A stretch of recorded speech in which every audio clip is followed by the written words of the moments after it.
Hello friends, welcome to TV recipes. ఇవాళ recipe వచ్చేసి paneer pizza. మనం మంచిగా ఇలా ఇంట్లోనే మంచి డొమినోస్ స్టైల్ లాగా పన్నీర్ పిజ్జాని ఎలా చేయాలి, దానికి మంచి ఏమేం ఇంగ్రీడియంట్స్ కావాలి, అండ్ ఇక్కడ నేను యూజ్ చేసింది వచ్చేసి మంచిగా వీట్ ఫ్లోర్ తోటి యూజ్ చేశాను. ఎలా చేయాలి అనేది చూసేద్దాము.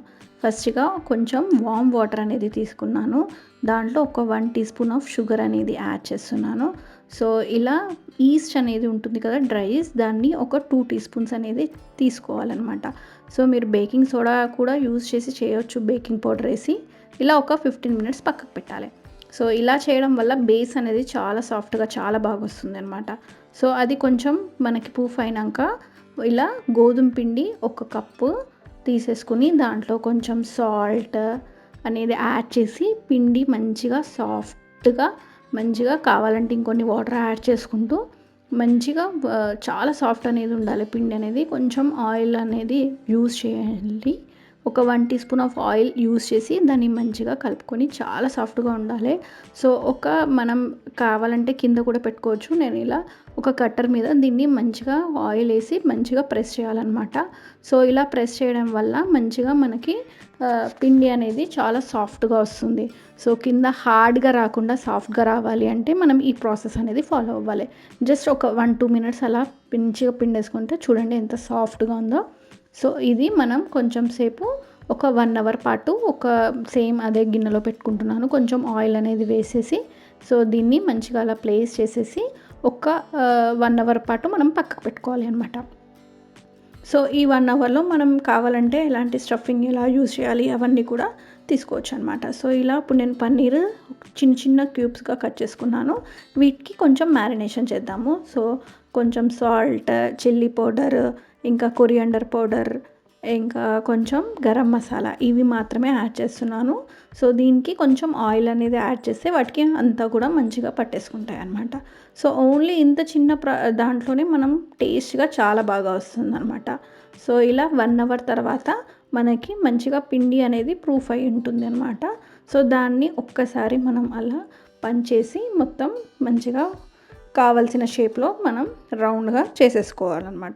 సో ఇలా కొంచెం సేపు ప్రెస్ చేసేసి ఒక 1 మినిట్ అనేది ప్రెస్ చేసి దాంట్లో మీకు ఎంత పెద్ద పిజ్జా కావాలనేది చూసుకొని దాని ద్వారా నేను ఒక పెద్ద పిజ్జా చిన్నది బాల్ సైజ్ తీసుకున్నాను, కొంచెం పెద్ద బాల్ సైజ్ లాగా. సో దాన్ని కొంచెం కింద పౌడర్ డస్ట్ చేసేసి దాన్ని మంచిగా రోల్ చేసుకోవాలన్నమాట. జెంటిల్గా, చాలా కింద ఎలా అతుక్కోదన్నమాట. కానీ మనం పౌడర్ వేసుకోవడం వల్ల కొంచెం స్టిక్ అవ్వకుండా మంచిగా ఉంటుంది అనమాట. సో మీ ప్యాన్, మీ ప్లేట్ ఏది యూజ్ చేస్తున్నారో దాన్ని బట్టి మనం ఆ సైజులో చేసేసుకొని, నేనేమో ఇక్కడ బేకింగ్ ట్రే ఇస్తారు కదా, ఆ ట్రేలో ఇలా మొత్తం ఒక కింద షీట్ పెట్టేసుకొని మంచిగా అలా ఫోల్డ్ చేస్తున్నాను. ఇలా ఫోల్డ్ చేయడం వల్ల చీజ్ అనేది స్ప్లిట్ అవుట్ అవ్వదన్నమాట. సో ఇదంతా కూడా మధ్యలో పొంగొద్దు కదా మనకి అదంతా. సో అట్లా ప్రిక్ చేసుకోవాలన్నమాట. తర్వాత ఇక్కడ నేను పిజ్జా సాస్ అనేది యూజ్ చేస్తున్నాను. సో ఈ పిజ్జా సాస్ని మొత్తం కూడా మంచిగా స్ప్రెడ్ చేసేసుకోవాలి. సో ఇక్కడ ఇంకా చీజ్ అనేది యాడ్ చేస్తున్నాను. ఇది వచ్చేసి మొజరెల్లా చీజ్ అనమాట, క్యూబ్స్గా కట్ చేసిన చీజ్. అవంతా కూడా యాడ్ చేసి మీకు కావాల్సిన వెజిటేబుల్స్, సో ఇలా క్యాప్సికమ్స్ కానీ, టమాటోస్ కానీ, ఆలివ్స్ కానీ, పన్నీర్ కానీ, మష్రూమ్స్ కానీ అన్నీ కూడా యూజ్ చేయొచ్చు అనమాట. ఇక్కడ నేను క్యాప్సికమ్, టమాటో, స్వీట్ కార్న్, ఇంకా పన్నీర్ పీసెస్ పెట్టుకున్నాం కదా మనం ముందుగానే మ్యారినేట్ చేసుకున్న ఆ పన్నీర్ పీసెస్ కూడా పెట్టేసి మంచిగా బేక్ చేసుకోవాలి. ఒకవేళ 180 డిగ్రీస్లో 20 మినిట్స్, ఒకవేళ మీ దగ్గర లేదనుకోండి ఒక కడాయిలో కూడా బ్రేక్ చేసుకోవచ్చు. సో ఇలా 20 మినిట్స్ తర్వాత చీజ్ అంతా మంచిగా మెల్ట్ అయిపోయి ఉంటుంది.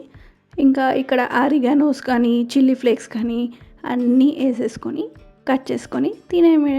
చాలా సింపుల్గా అయిపోతుంది. మనం ఇంట్లో చేసుకుంటే హెల్తీ కూడా ఉంటుంది, పిల్లలకి హెల్తీ ఫుడ్ పెట్టినట్టు ఉంటుంది, అండ్ టేస్ట్ కూడా అస్సలు చాలా చాలా చాలా బాగా వచ్చింది. ఒక్కసారి ట్రై చేసి నాకు కామెంట్ సెక్షన్లో కామెంట్ చేయండి.